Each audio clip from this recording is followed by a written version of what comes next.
कश्मीरी पंडितों के सबसे बड़े धार्मिक आयोजन खीर भवानी मेले में भक्ति का रंग नजर आया। पहलगाम में हुए आतंकी हमले के बाद जम्मू कश्मीर में ये पहला बड़ा धार्मिक आयोजन है।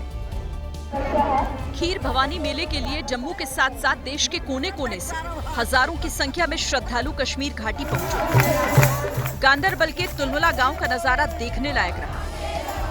हर कोई भक्ति के रंग में रंगा हुआ नजर आया। जम्मू कश्मीर के राज्यपाल और नेशनल कॉन्फ्रेंस के चीफ फारूक अब्दुल्ला भी यहां पहुंचने से खुद को रोक नहीं पाए। भाईचारा जिंदा है और भाईचारा जिंदा रहेगा।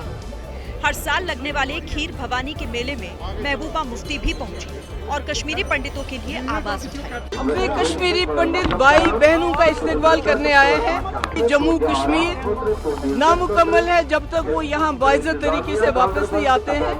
माता खीर भवानी को कश्मीरी पंडित कुलदेवी मानते हैं और हर साल ज्येष्ठ अष्टमी के दिन इस मेले का आयोजन किया जाता है।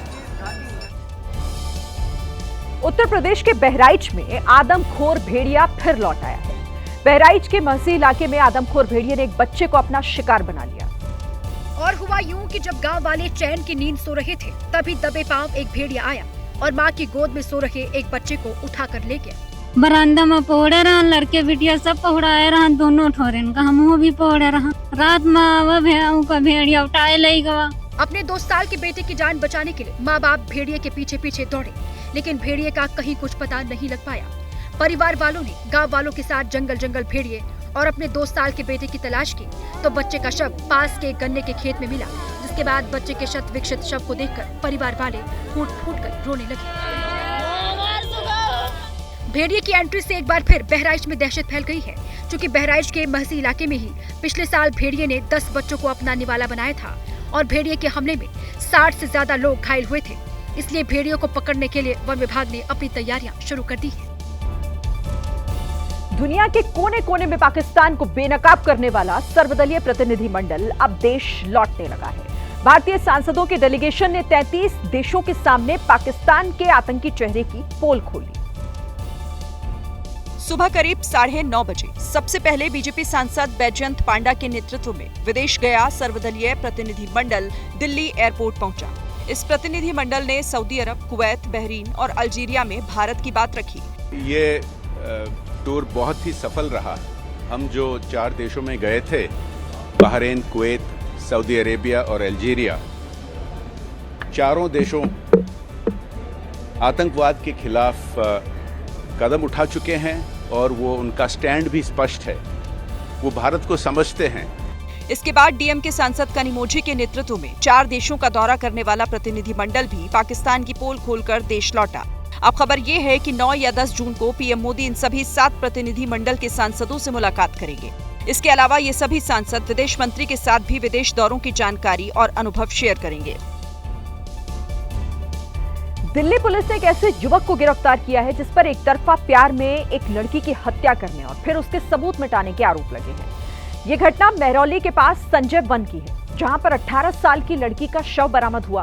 खास बात यह है कि हत्या का आरोपी खुद अपने आप को पीड़ित और लड़की को हमलावर बताने की कोशिश कर रहा था, लेकिन उसकी यही मनगढ़ंत कहानी उस पर भारी पड़ गई।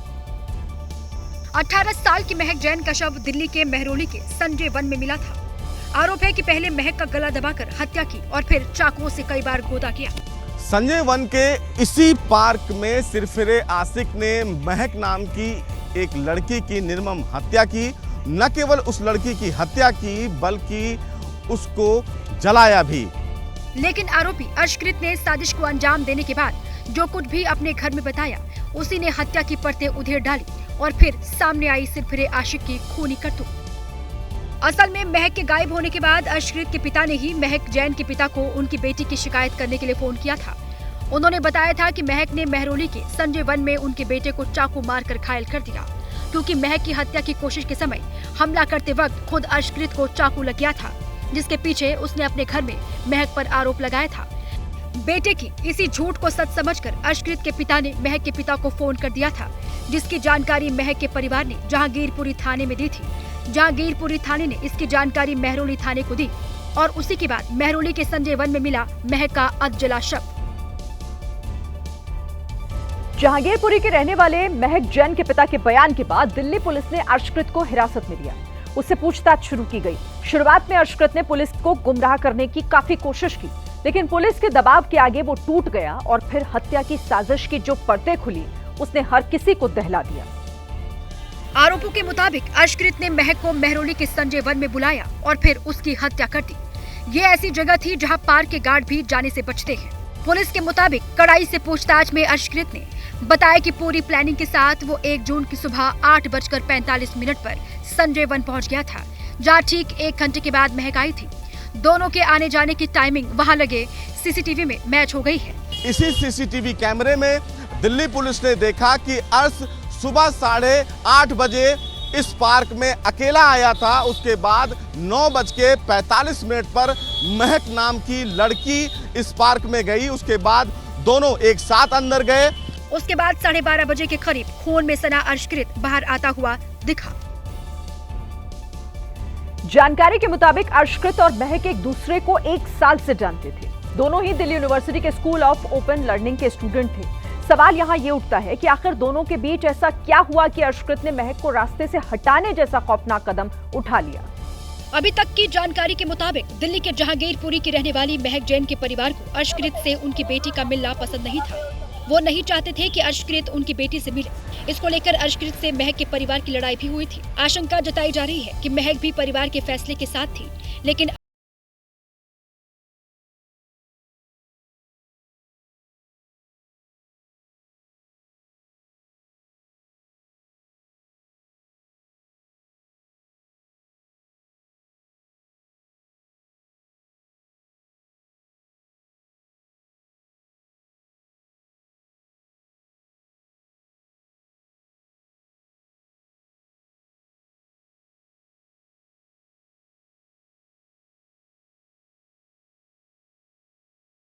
साथ उसकी हत्या कर दी।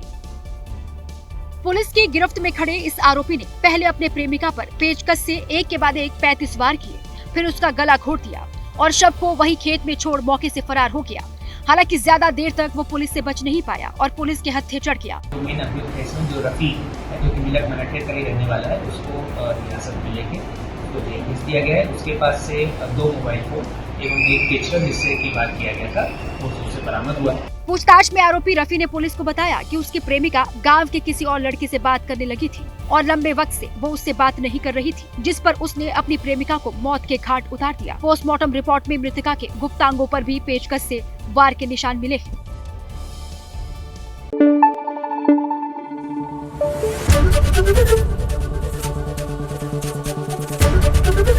ABP न्यूज आपको रखे आगे।